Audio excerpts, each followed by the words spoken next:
This week's Land of Legends TV one-on-one interview is brought to you by Wicked Tees, your source for screen printing, embroidery, signs, vehicle wraps, trophies, awards, sublimation, and much more. Contact Wicked Tees and let them know the Land of Legends sent you. Contending in the challenging Canandaigua Clay Oval for over 4 decades, our newest Wall of Fame inductee was thrust into heated battles against the best in the big block business for nearly as long. Yet despite seemingly falling under the radar as he locked bumpers and traded paint every week with this all-star cast established Hall of Famers, he still managed to capture 73 feature wins at the legendary Ontario County Fairgrounds, on his way to ultimately garnering the coveted overall Mr. Dirt Modified Championship at the height of his successful open wheel career. That name, that driver is none other than Gary Tomkins. Ladies and gentlemen, how about a nice hand? Thank you. Gary, your historic career here at Canandaigua spanned going back all the way to the stock car division here. Tell us about how you got started in racing, why you got started in racing, and why you kept doing it as long as you did. I've been around it all my life from, first memories. It's been around race cars. My mom and dad always went to the races and always dragged me along. Not that I got dragged along, I wanted to go. And then my dad, having the gift of gab, always talked to different people and ended up befriending a bunch of Canadians, and they usually end up at our house some point during the summer, spending the night and stuff like that. So I'd be waking up, Saturday or Sunday morning with race cars in my driveway, and I just always wanted to do it. And, I get stuff like we go to Ransomville, and they had kiddie rides, and there was nobody really I wanted to ride with. So Stan Friesian stuck me and my sister in this pace car, and I looked out the back window and said, man, I got to drive these cars. So I've always wanted to do it. I always wanted to be a modified driver. Back when they weren't as expensive they are today.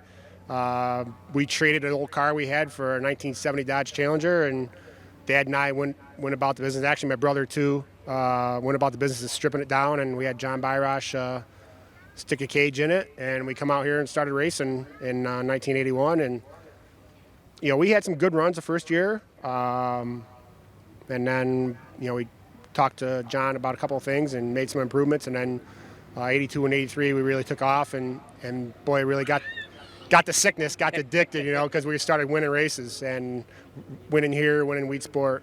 And then it was, what do I do next? Man, I wanted to race modified so bad, just had no idea how I was going to do it. I mean, we were scraping parts together and put something together to go racing street stocks. I remember standing over in the pits, ache in my gut because I really wanted to race so bad.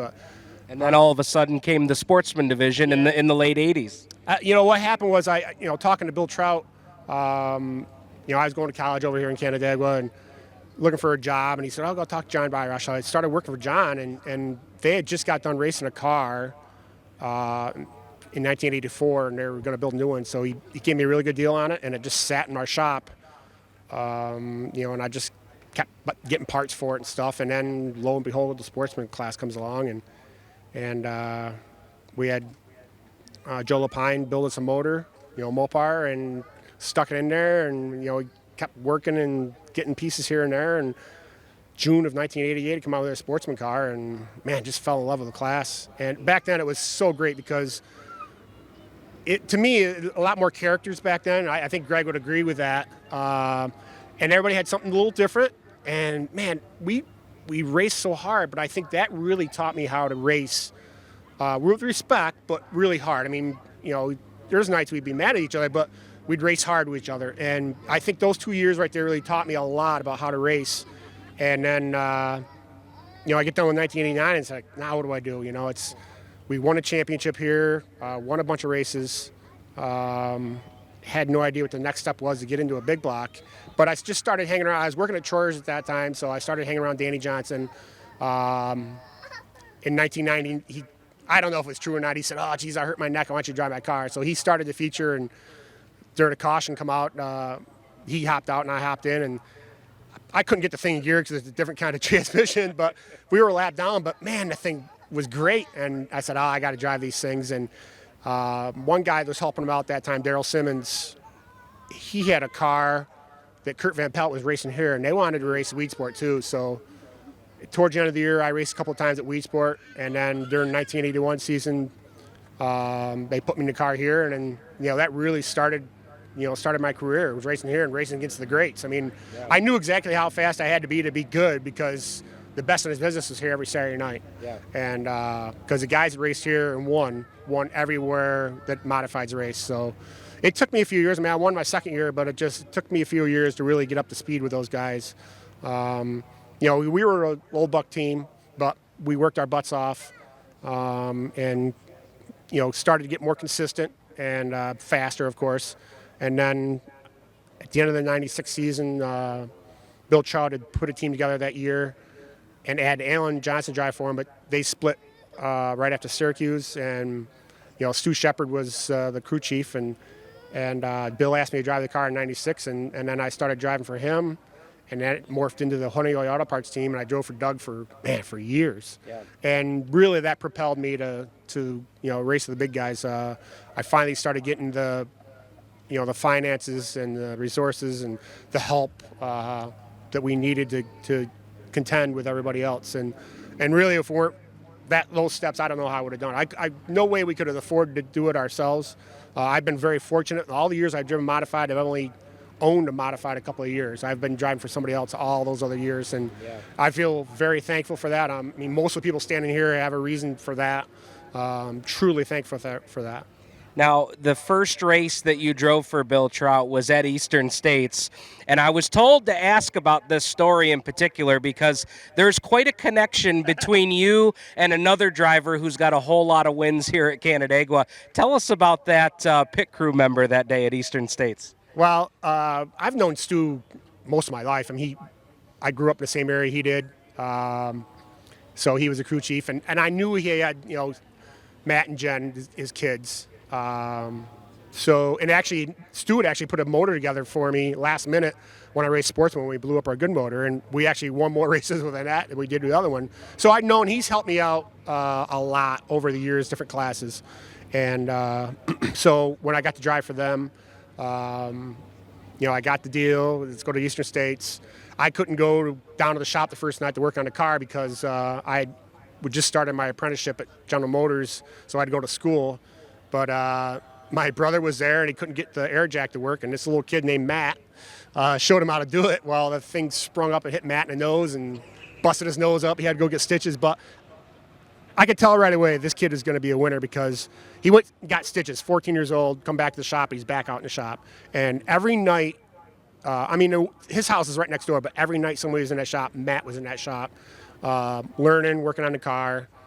And you could tell, there's something special about that kid. And really, that's one story, but the story that really I like to tell is, it had to be 99, I believe it was.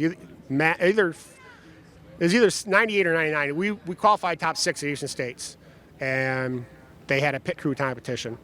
So Matt, another kid we call Skids, and Frank Bubba Burnell were our pit crew. And they're all 15 or 16 years old. So they go, can we be in it? And Stu and I said, sure, go ahead. I thought it would be fun. So they were practicing, and I think Stu can verify this. They were really bad when they were practicing. But we go out there, we're out in front of the stage on the front stretch, and I roll down, shut the car off, and they jack it up, change tires, jack it down, and it was dead silence. And those kids were the second fastest. A lot of people say they were fastest of everybody there, and there were some really good pit crews there. And, here these teenagers beat all these guys. So, again, Matt's a winner. I knew that a long time, and I tell him all the time, I said, the reason why you're successful is because I taught you how not to do it, But it's funny watching him. You just knew he had a program in his head, what he was going to do, how he's going to do it, even at that age. And, I think it's pretty cool that he was a pit crew guy on my car at one point, moving up through. So, and it was pretty cool. Yeah. Now, we've talked about all the stats, and there's so many great stories that we could tell, but something that I think is important is in telling your story here tonight is, this isn't a story of somebody's going on the Wall of Fame because their career is over. That's far from the case. But tell me, something about, when folks 25, 30 years down the road, they come past by the Wall of Fame and they see this name Gary Tomkins on the wall. What is it that you want that legacy of your name racing here to be?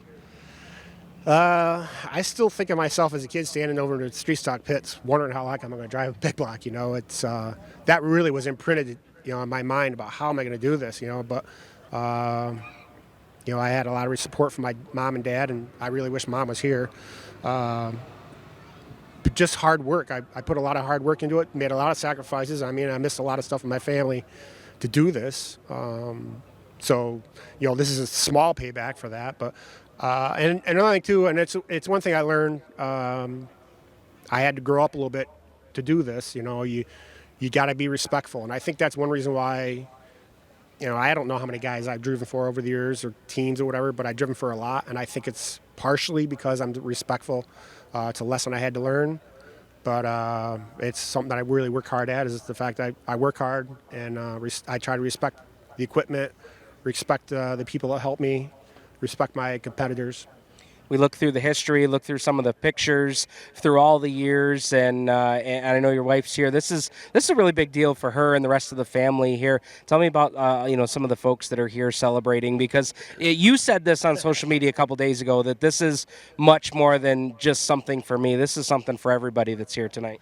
I've always felt like I was a part of a team whenever I drove for somebody, no matter who it was. I never want to take all the credit because, people see cars go around the racetrack and they see the driver and they think, wow, he's a superstar, whatever, but they don't see the people back at the shop, late nights during the week, getting out of work and then coming to the shop and working all night. And there's a lot of those nights, and you got to have a lot of those nights to be successful. There's a lot of nights where I miss stuff with my family because I was working on a race car, and really it's all these people standing here, they all have a connection to whatever success I have or whatever name I have on the wall there. There's no way I could have done this myself. I had to have a little bit of leadership, at times drag me along, and then a couple of times I had to drag along other people, but we all had to keep going on that line, trying to be successful, be competitive. I want to try to have fun, but sometimes it's not so hard for me because I get too intense. But to me, it's about family, about the team. Even Pipek now, Randy Williamson, all those guys too that aren't here. Bill Trout, who I wish was here too, because I'm sure he'd be a smart aleck about it. But a lot of people here. Doug Doolan, who's it's his car, it's on the wall. He really, but I can't say it's just these guys. There's a lot of other people too. My mom, my dad, my brother, my wife, just so many people that have helped me out through the year. Well, as one of those little kids that grew up watching Gary Tomkins here at Canandaigua, and for all of the racers that are in the pit area, where they're, no matter what age they are, and over there in that pit area, for all of us that got to grow up watching you do your thing out here and have a good time, thank you for everything. Thanks, I appreciate that. Folks, give it up for Gary Tomkins. I'm going to invite Gary to step over there with Paul to do the reveal. Ladies and gentlemen, the 16th member of the Land of Legends Raceway Wall of Fame, Gary Tomkins.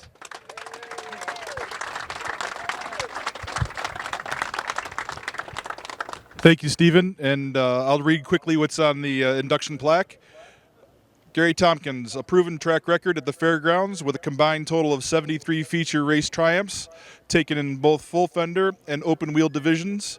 The CNY lifer carried Canandaigua bragging rights across state lines, collecting 15 Super Dirt Series checkers while capturing the coveted overall 2004 Mr. Dirt Crown. I know you're planning on racing this week, so I expect you'll be out here with the whiteout trying to change that as quickly as we put it up. But the thing that impressed me the most this week is we saw the congratulations go to across the Northeast for people that couldn't be here, and for a lot of people that are here tonight. one thing I really expected is looking out and seeing a number of drivers that jumped out of their cars after hot laps that are over here watching their hero and their friend join the Wall of Fame because they vitalized how you brought racing to their lives, and look forward to what it's going to do for them in the future as well. Congratulations and best of luck. All right, thank you. All right, thanks. I appreciate I'll it. have you guys stand in front of the Wall of Fame with the plaque. That will do it here from the Wall of Fame. Fans watching on Land of Legends TV and those in the grandstands, stick around. Heat races from the Land of Legends are coming at you next. All right, thanks, man. I appreciate it. Thanks. Super